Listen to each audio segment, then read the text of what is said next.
지금 속보가 떴습니다. 이병준 기자를 국민의힘이 오늘 고발을 한다고 국민의힘의 법률지원단장인 주진우가 발표를 했어요. 다음 달 2일에 고발한다고 또 예고를 했습니다. 그러니까 오늘 이제 공개를 했는데 하여튼 여러분들 축하를 좀 해주십시오. 축하합니다. 축하. 박수! 박수! 내용은 다른 게 아니라 법률자문위원장 주진우는 유튜버 이병준을 정보통신망 이용 촉진 및 피해자 보호 등에 관한 법률 위반 명예훼손죄로 형사 고발을 하라. 자, 자살, 개목줄 등 극단적인 표현의 글은 당대표가 쓴 게 아니다. 동명이인이다. 뭐 이런 취지입니다. 어쨌건 우리는 100% 이길 수가 있습니다. 설명 좀 들어보고 PPT로 확인을 하겠습니다. 박수 부탁드리겠습니다.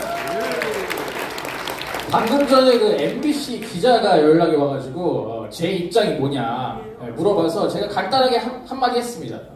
한동훈이 직접 날 고소해라. 주진우 시켜서 제3자 고발을 하지 말고 한동훈 네가 날 직접 고소해라. 이렇게 입장 전해달라고 얘기를 했어요. 그래서 아마 이제 보도가 나올 것 같은데 그게 깔끔하지 않습니까? 맞아. 한동훈이 저 고소하고 제가 한동훈 무고죄로 역고소하고 그러면 깔끔하게 끝나는 거죠. 자, 파워포인트 좀 띄워주시면요.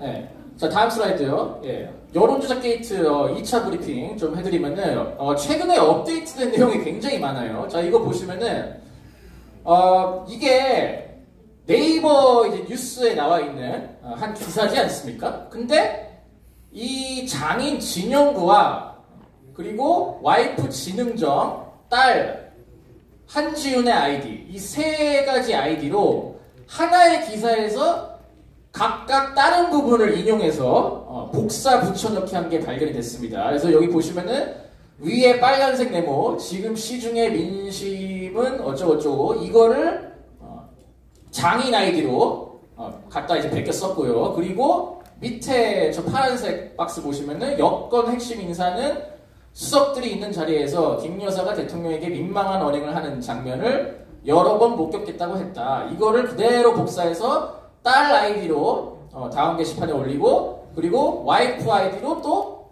다음 게시판에 올리고 그러니까 이건 하나의 기사에서 이런 식으로 나온 거기 때문에 이거는 동일 인물 그러니까 하나의 어떤 여론조성팀 일원 내지는 팀이 이 네이버와 연계를 해서 다음 게시판을 공작했다.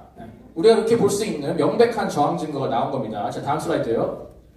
자, 이것도 마찬가지로 이것도 이제 김건희에 꽉 잡힌 윤석열 뭐 이런 식으로 완전 이제 선동하는 기사죠. 거기에 김건희 측근 팔상시가 정진석 비서실장마저 패싱했다. 이 부분을 이제 장인의 아이디로 복사해서 저 다음 게시판에 붙여넣고 그리고 그 밑에 있는 문장을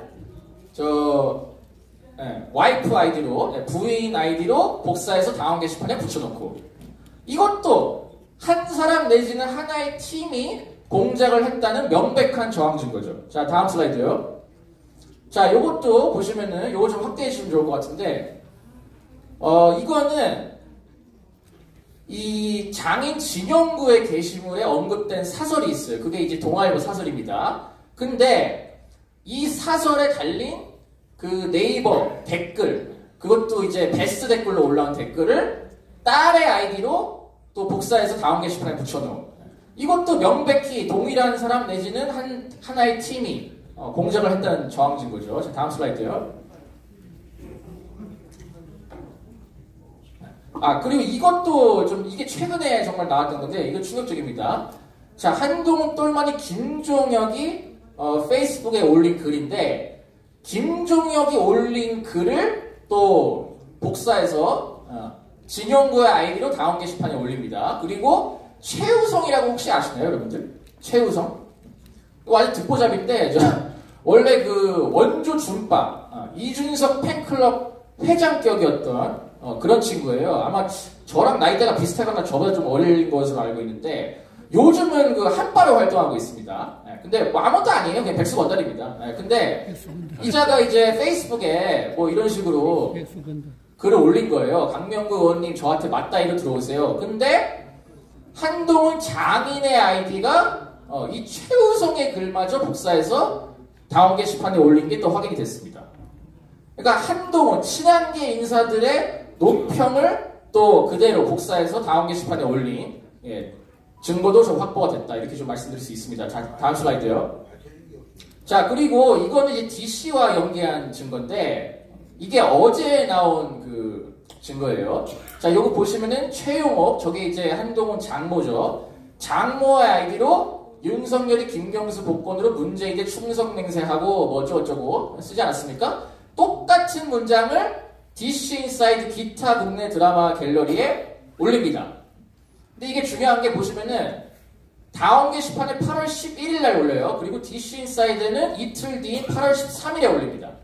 자, 이게 중요한 게 왜 그러냐면은 만약에 다음 게시판을 그 DC 인사이드에 올리고 나서 그 뒤에 올렸다고 한다면은 그냥 이렇게 핑계를 댈 수 있겠죠. 아, 그냥 나는 DC에 있는 뭐 그냥 한동훈 띄우는 그 아무거나 복사해서 내가 붙여넣기 한 거다. 이렇게 핑계를 댈 수 있겠지만 이거는 다음 게시판에 먼저 올라온 건 아닙니까? 근데 DC에 그냥 랜덤한 사람이 다음 게시판에 하필 그 많고 많은 글 중에 한동훈의 장모가 올린 글을 복사해서 DC에다가 복사 붙여넣기를 한다?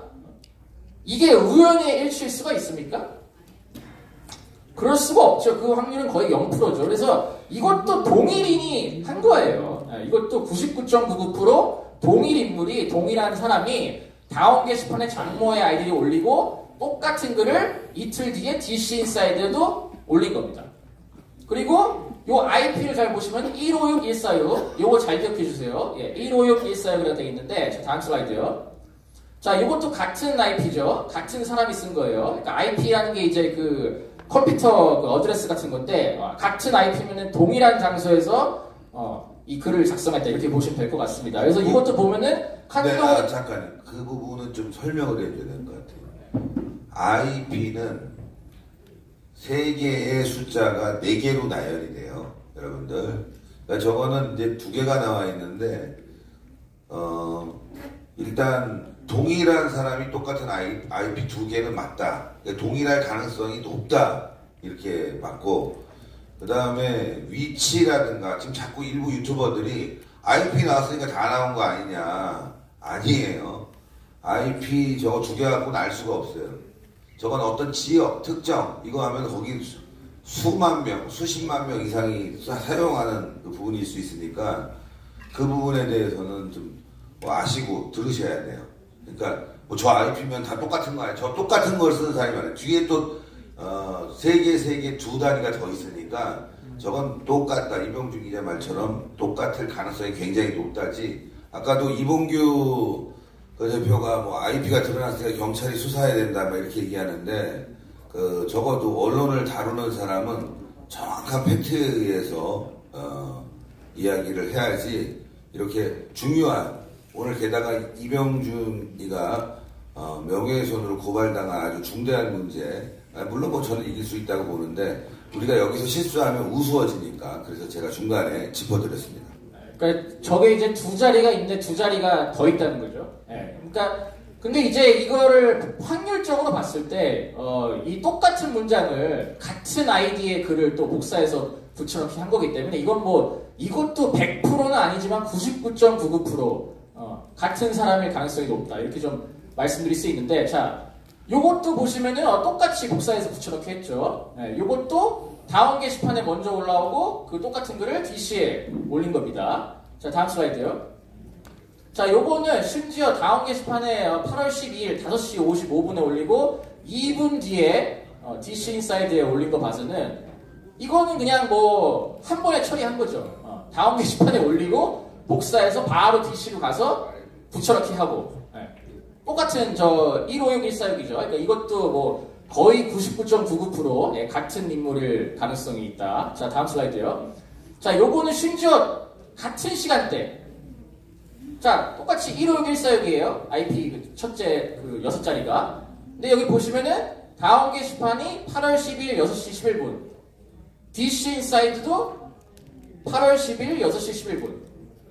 정확히 같은 시간에 다음 게시판과 DC 인사이드에 정확히 똑같은 글을 올린 겁니다. 근데 이거는 이게 이제 이런 의혹제기가 나오고 있어요. 이게 아무리 이거를 빨리 한다 하더라도 어떻게 이거를 똑같은 분 단위까지 똑같은 시간에 이거를 이렇게 DC와 다음 게시판에 올릴 수가 있냐.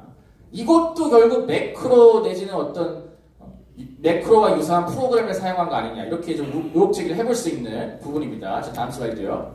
자, 이것도 마찬가지로 8월 13일 0시 55분에 올린 글을 똑같이 8월 13일 0시 55분에 DC 인사이드에 올린 똑같은 시간에 똑같은 글을 이것도 뭐 거의 100%죠. 거의 100% 동일 인물이 한 것이다. 자, 다음 슬라이드요.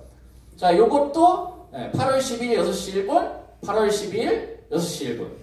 자, 다음 슬라이드요.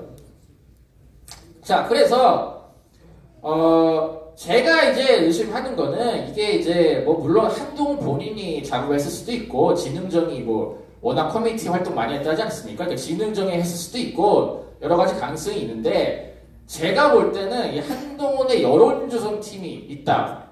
그 이미 장해찬 전 최고위원이 폭로하지 않았습니까?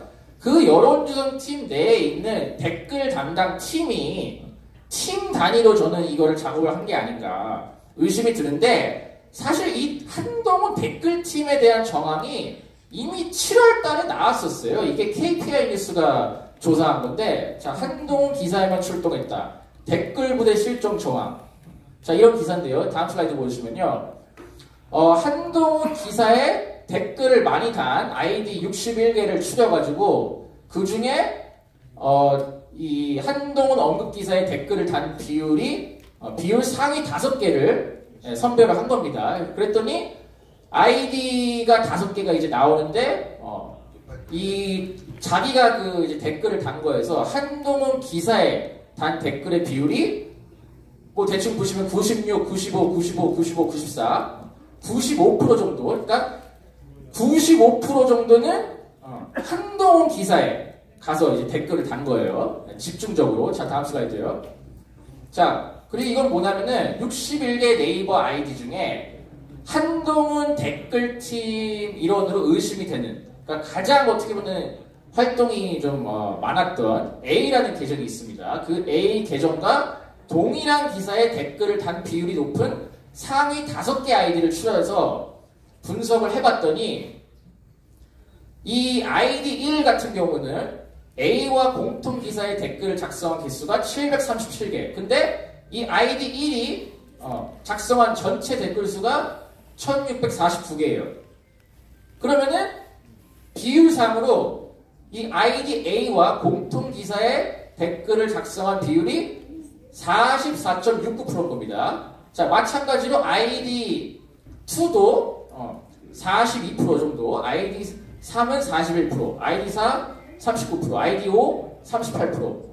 그러니까 대략적으로 한 40% 정도가 되죠. 자, 이게 무슨 말이냐면은 이게 직관적으로 좀 말씀을 드리면은 자, 여러분들이 네이버 어떤 기사에 댓글을 달아요. 댓글을 다는데 그냥 랜덤한 아무 그 랜덤 관계없는 랜덤한 제3자가 여러분들이 작성한 댓글을 작성한 기사와 똑같은 기사에 댓글을 작성할 가능성이 몇 프로나 되겠습니까? 0.01%도 안 되죠. 하루에 기사가 뭐 수만 개가 나오는데 동일한 기사에 댓글을 작성할 확률이 얼마나 낮습니까? 근데 얘네들은 그게 무려 40%가 되는 거예요. 그러니까 이건 뭐냐? 이건 우연히 나온 숫자가 아니죠. 얘네들은 뭐냐면은 팀으로 움직이는 거예요. 팀으로. 이 6명이서 아이디 1, 2, 3, 4, 5랑 A가 팀으로 자, 이쪽 가자. 그 기사 가서 댓글 쫙 달고. 야, 이 기사 가자. 그 기사 가서 댓글 쫙 달고.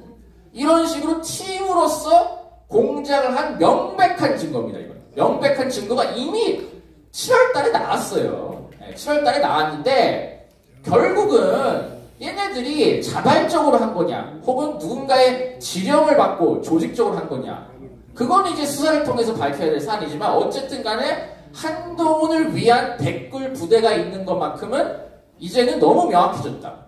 그러니까 이때는 우리가 좀 의심을 할 만한 저항 증거였다면은 이제는 뭐 아까 제가 이제 보여드렸다시피 거의 뭐 확신을 할 만한 저항 증거가 나왔다. 이렇게 좀 말씀드릴 수 있습니다. 그래서 이제 남은 거는 수사를 통해서 밝힐 수밖에 없어요. 수사를 통해서 이 댓글팀이 대체 어떻게 조직이 됐는지, 리더가 누군지, 조직원들은 누군지, 그런 것들은 경찰 수사 내지는 뭐 양문석이 지금 뭐 한동훈 댓글팀 전용 특검을 또 발의한다고 얘기하지 않았습니까? 그래서 제가 어제 양문석 의원실에 또 이제 자료를 전달을 해줬는데, 뭐 특검을 통해서 밝혀지든 경찰 수사를 통해서 밝혀지든 저는 이 한동훈 댓글팀의 실체가 적나라하게 밝혀지는 건 시간 문제다, 이렇게 보고 있습니다. 그래서 다음 달 10일 김건희 특검법 지금 통과시킨다고 벌써부터 협박하고 있지 않습니까? 그 전에 이거 싹 다 까발려서 한동훈 끌어내리자, 이렇게 좀 말씀드리고 싶습니다. 예, 감사합니다. 오늘 국민의힘에 의해서 고발 당한다고 보도가 나왔는데 12일 월요일 날 한다는데 또 2일 월요일 날 한다고 하는데 그거 봐야 돼요. 그때 가서. 완전 사기꾼 집단이기 때문에 이병준을 그때 가서 또 내년에 한다 할 수 있어요. 아니 뭐 사기꾼들이에요, 사기꾼들.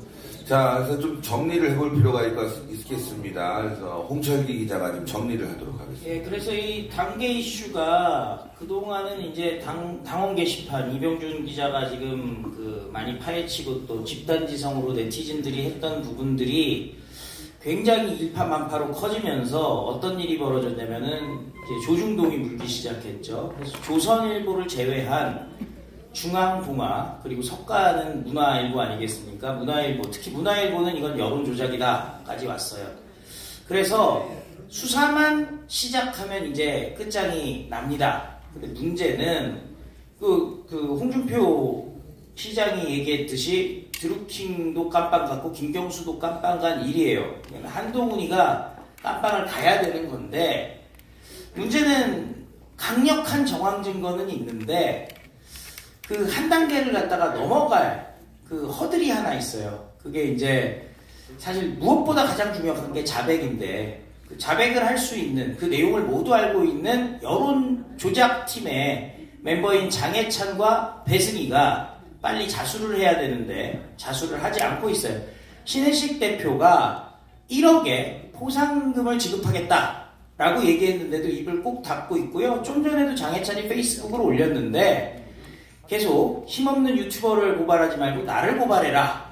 자기가 그냥 자수를 하면 될 텐데 고발해라 해가지고 적대적 공전 상황이 된 상황입니다. 그 다음에 여기서 또 오늘 중요한 게요. 민주당의 박주민이가 또 폭로를 했어요. 유난 면담 뒤에 친한계 의원들이 여러 명이 자기한테 와서 김건희 특검법 대여 협상을 걸어달라. 그러니까 김건희 특검법을 일종의 친한계 의원들이 민주당의 박주민에게 사주를 했다라는 폭로가 박주민 입에서 나왔어요. 이건 뭐냐면은 친한계 의원들이, 한동훈이 자기 입으로는 김건희 특검법 고려 안 한다라고 내 입으로 얘기한 적이 없습니다라고 얘기했지만은 현실은 지금 완전히 구석에 몰린 한동훈이, 당계 이슈, 여론조작 이슈로 몰린 한동훈이 특검법으로 이 상황을 갖다가 덮어버리려고 하는 것 아니냐라는 의심이 들 수밖에 없죠. 이 정도 되면은 특검 사주기 때문에 이건 특검의 앞잡이, 특검은 곧 탄핵으로 가는 거거든요. 윤석열 탄핵을 한동훈이 앞장서려고 했다라는 강력한 증거가 지금 발견된 상황이라고 말씀드릴 수가 있겠습니다. 예, 바쁩니다. 예. 또 그 다음에 우리 우동균 기자가 최근의 상황들 다시 한번 짚어드리도록 하겠습니다. 이게 지금 저희가 뭐 게시판 관련해서 브리핑도 지금 2번 했고, 또 여러 채널 통해서도 컨텐츠들이 의혹들이 많이 나오고 있습니다. 그런데 사실 지금 제가 전하고자 하는 메시지를 우리 홍철기 대표님께서 다 말씀해 주셨습니다. 국회의원들도 그렇고 또 뭐 김재현 최고위원 같은 분들도 그렇고 지금 공개석상에서도 이 진상 규명을 요구를 하고 있습니다. 그럼에도 불구하고 지금 한동훈의 전략이 뭐냐? 그렇게 좋아하던 언론 플레이 지금 안 하고 있고요. 피하고 있습니다. 그리고 더 나아가서 응하지 않겠다. 유튜버들의 어떤 반응에 대해서, 의혹에 대해서 하나하나 내가 응할 필요가 있겠냐? 이런 식으로 이제 나옵니다. 그러면서 수사 결과를 지켜보자. 지금 시간 끌기 전략으로 넘어갔습니다. 그 말은 뭐냐? 이 사안이 드러난 것은 당연하겠지만은 우리가 그걸 다 기다리고 있을 겁니까? 여러분들께서 지금 한동훈 사퇴, 근데 그냥 사퇴도 아니고 어떻게 보면 사법적 단죄를 구속 요구하고 계신 상황인데, 이런 식으로 하면은 이거 하세월이에요. 그래서 앞서도 말씀해주시지만은 이거는 누군가가 혀를 뚫어야 됩니다. 자기네들은 이제 더 대꾸 안 하겠다는 거 아니에요. 아니, 오늘 나온 얘기만 볼까요? 그동안 저희도 얘기했었습니다. 이게 그 한동훈 가족 그 계정들, 그 이름들이 올라가는 글들의 패턴을 보면은 이거는 각자가 자발적으로 썼다고 느껴지지 않는다. 이거는 누군가가 관리를 하고 있다 라고 했는데, 보니까 어느 기사를 가지고도 얘도 올리고 얘도 올리고, 또 어느 IP를 가지고 얘도 올리고 얘도 올리고, 뭐 이런 거라는 거 아니에요. 그러니까 지금 게시판 의혹이 커뮤니티랑도 연관되어 있고 네이버 기사, 댓글 다 연관되어 있다. 그럼 이게 뭡니까? 이게 바로 여론 조성팀 아닙니까? 이게 바로 여론 조성이잖아요. 결국 당원 게시판이 본체가 아니에요. 당원 게시판은 톡카톡 말해서 조회수에 발면 10, 20 이렇게만 안 나옵니다. 그 누가 들어가서 봅니까? 그 말은 뭐냐? 여기서 올린 거 따다 올리고 저기서 올린 거 따다 올리고 그래가지고 당원 게시판 쫙 더럽힙니다. 한 달 전까지 해가지고. 그래놓고 종편에서 야, 당원들 반응이 이렇다, 대통령이 싫어한다, 한동훈을 좋아한다, 이거 계속 해온 거 아닙니까? 김종혁이 최고위원회에다가 보고하고. 그러니까 이런 이 여론 조성의 쳇바퀴, 이게 지금 일부가 이건 거고, 결국 이걸 다 알고 있는 사람 누굽니까? 배승희 변호사, 장해찬 전 최고위원 아니겠습니까? 본인들이 그 조직을 알고 실행됐고 다 알고 있단 말이에요. 저는 사실 아까 뭐 글 소개했지만은 힘없는 뭐 유튜브 고발하지 말고 뭐 해라 이런 얘기하는데, 정말 그런 마음이면은 모든 걸 밝히면 됩니다. 이건 빙산의 일각이에요. 본질은 결국 여론 조성팀이고, 지금 우리가 얘기하고 있는 이 곁가지에서 더 나가가지고 본인 다 알잖아. A부터 Z까지 다 알고 있어. 우리는 지금 A에서 Z 중에 한 B 정도, B, C 정도 우리가 지금 들추고 있는 거고, 그 사람은 다 알아요. 그렇기 때문에 정말 이게 빨리 끝내길 원한다면은 배승희 변호사도 그렇고 장해찬 씨도 그렇고 하루속히 여기에 대해서 진실을 밝혀야 된다. 우리가 이렇게 결론 낼 수 있는 겁니다. 예, 박수. 우동균 기자 정말 똑똑하죠. 자, 그런데 우동균 기자가 이렇게 그림을 잘 그려줬는데, 핵심은 우리가 법적으로 끝장을 내야 되지 않겠습니까? 대한민국의 최고의 변호사 정광훈 목사님 무죄를 이끌어냈던 정말 똑똑한 젊은 변호사 구주화 변호사가 이 사건의 법적 관점에 대해서 설명을 해주시겠습니다. 안녕하십니까. 네, 구주화 변호사입니다. 지금 준비한 거는 여러 개 있는데요. 다 생략하고 여러분 지금 시간도 없고 하니까 한 두세 가지만 말씀드리고 마칠게요. 오늘 이병준 기자 고발당했다는 소식을 좀 전에 듣고 그 기사를 한번 찾아봤습니다. 좀 이해가 안 됐거든요. 아니, 이게 고발이 되나? 고발을 하다니 제정신인가? 이런 생각을 듣고 딱 보니까 거기서 이상한 점이 5가지가 발견됐어요. 우와. 그 문구에서. 자, 첫 번째는 고발인이 한동훈이 아니라는 겁니다. 이게 굉장히 중요해요. 예전에 김의겸 고소는 한동훈이 직접 했습니다. 본인 이름으로. 민사소송까지 본인 이름으로 걸었어요. 근데 왜 지금은 한동훈이 직접 고소 안 했을까요? 이상하죠? 두 번째, 너무 늦었어요. 고소가. 고소할 거면 바로 했어야죠. 과연 왜 뭘 고민하느라고 그 시간 동안 거의 한 달 되지 않았나요? 이거 한 달 됐죠. 그럼 그동안 뭔가 뭐 장난쳤나? 이런 생각을 할 수도 있겠죠. 우리가 한 달 동안 무엇을 했길래 이제서 고발을 했을까? 자, 세 번째부터는 이제 본론으로 들어갑니다. 이 기사 내용을 한번 보시면 그 MBC 뉴스가 맨 처음 떠서 한번 제가 봤는데 충격적인 내용들이 있더라고요. 한번 내려주시죠, 좀 더. 네, 글 좀 더 내려주시죠. 자, 네, 여기입니다.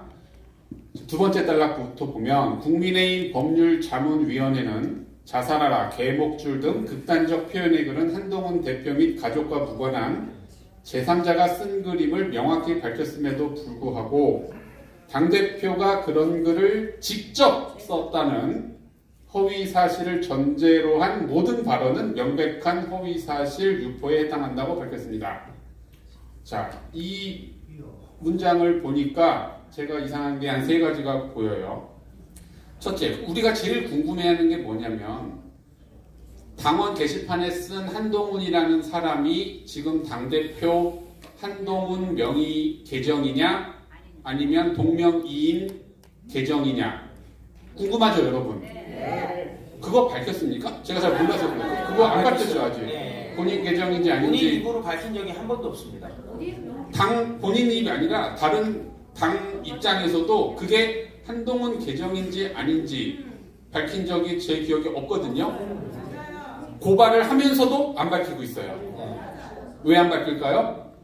그거는 여러분들의 합리적인 추측이 가능하시리라 봅니다.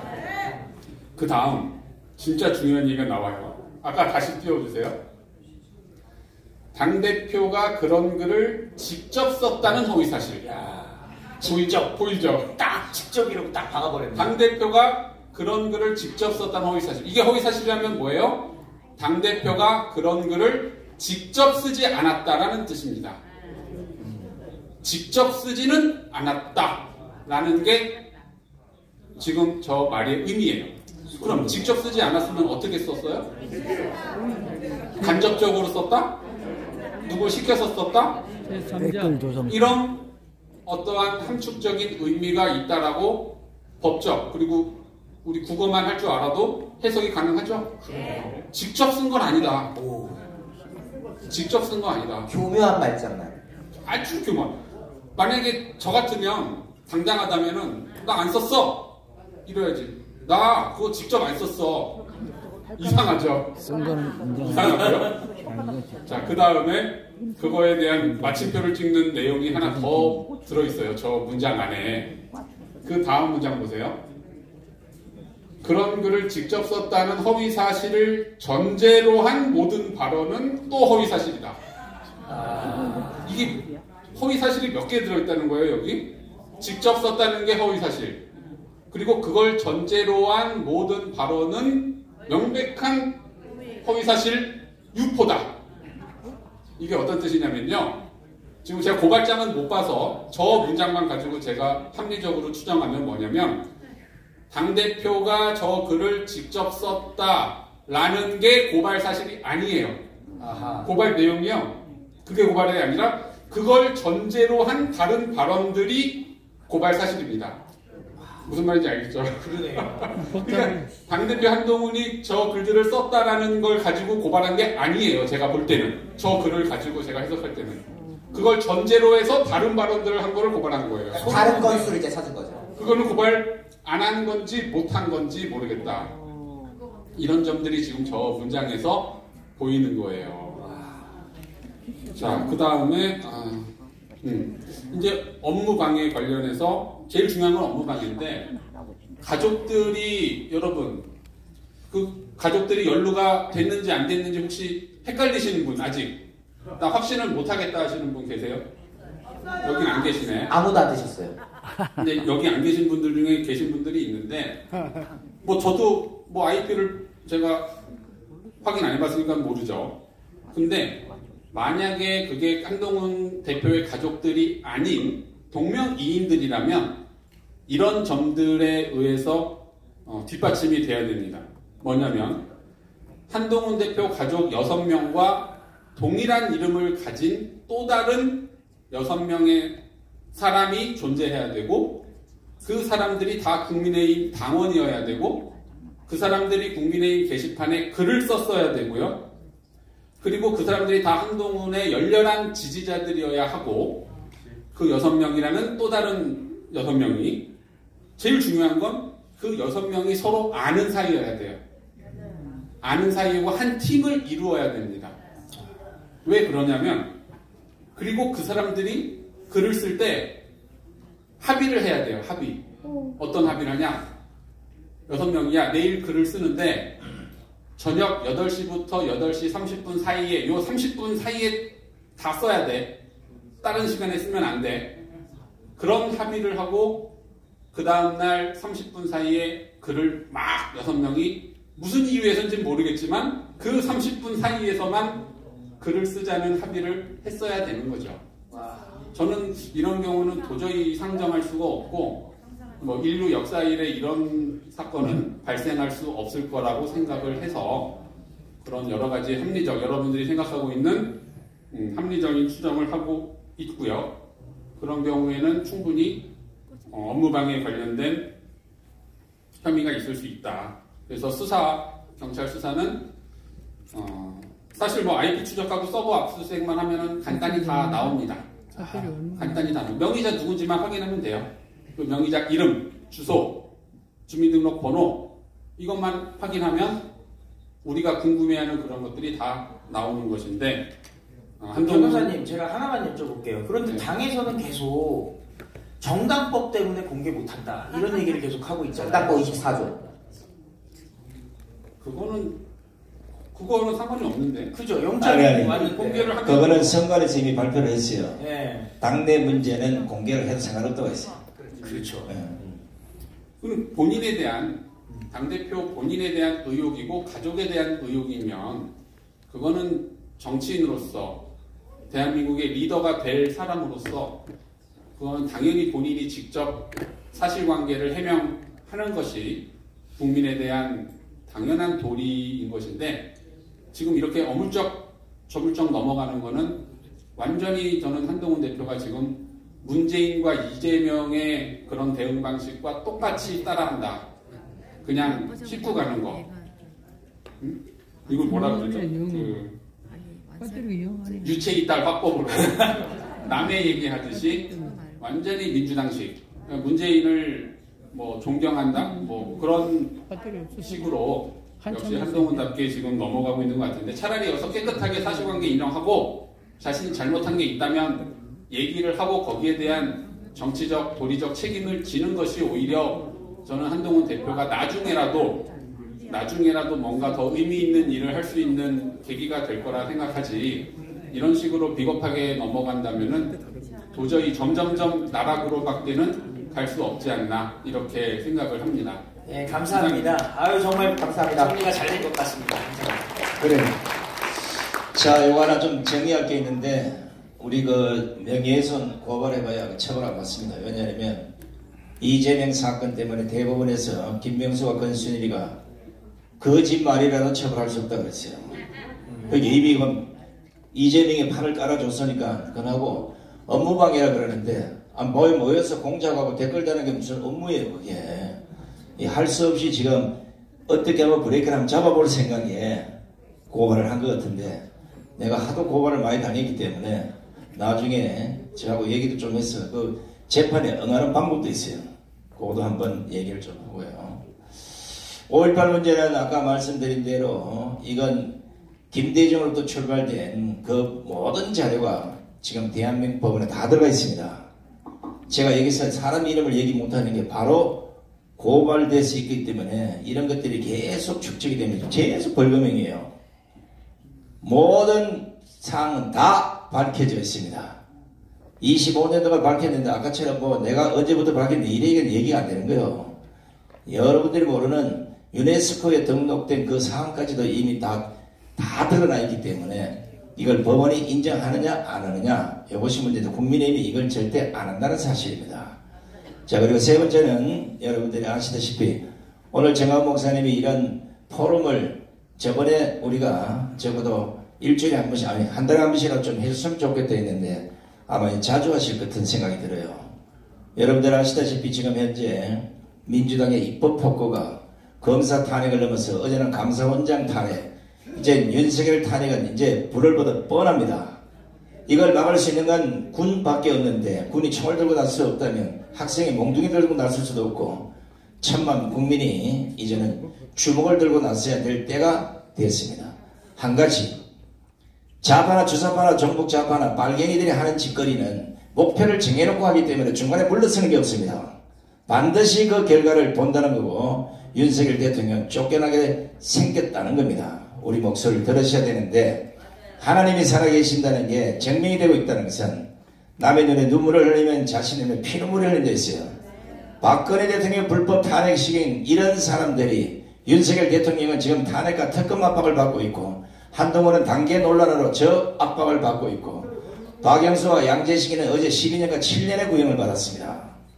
이런 식으로 절대 자기가 잘못해놓고 그걸 어떻게든 빠져나가서 살아보려고 하지만 제가 보기에는 이재명이는 2심에 바뀌는 게 중요한 게 아니라 어제 김용이나 정진상이나 이런 다른 재판에서 벌어졌던 그것 갖다 대면 백발백중 감옥에 가게 됐습니다. 안 가면 이제 잡아다가 우리가 잡아 넣어야 돼. 그리고 아마 유튜브들 이제 여러분들 아까 뭐 구독자 올리고 뭐 이런 부분들은 아마 이제 목사님하고 저희들이 막 고민을 많이 하고 있는데 이런 공개된 이런 뭐 행사를 많이 해서 유튜브에 구독자들이 들어오게 하는데 사실 구독자가 많다고 수익이 있는 게 아니에요. 1000만 구독도 50원밖에 못 버는 게 있고 10만 구독자도 300만 원, 500만 원 버는 데가 있어요.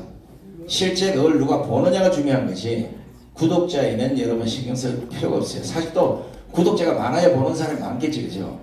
근데 그건 아니기 때문에 여러분들이 조그만 양질의 이런 콘텐츠를 자주 올리면 아마 내 좋은 거 하나 가르쳐 줄게요. 매번 이래 다니면서 뭐 집회 찍고 이러다 보면 뭐 구독자도 안 늘고 보는 사람도 별로 없겠지만 가장 잘 보게 하는 거는 쇼킹한 걸 본인이 만들어야 돼. 여기 정도에 가면 쇼킹한 장면이 하루에 수백 개씩 벌어져요. 그런 걸 잘 찍어서 그 사람들이 들어오게 자꾸 만들면 구독자는 자동으로 늘어나게 돼 있습니다. 자, 하여간 유튜브가 없었으면 대한민국이 어떻게 됐을까? 저는 신문기자를 출발해서 오늘 유튜브까지 오면서 1인 미디어 시대에 지금 대한민국이 그나마 흔들리지 않고 있다. 유튜브가 없었으면 아마 이미 폭동으로 대한민국은 끝났다고 보는 겁니다.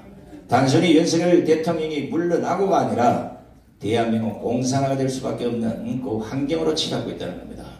우리 유튜브가 앞장서 주시고 여러분들의 노력에 대해서는 제가 또 정광 목사님 통해서 이런 포럼이나 세미나나 아니면 공개적인 유튜브 촬영을 한번 제안을 해보겠습니다.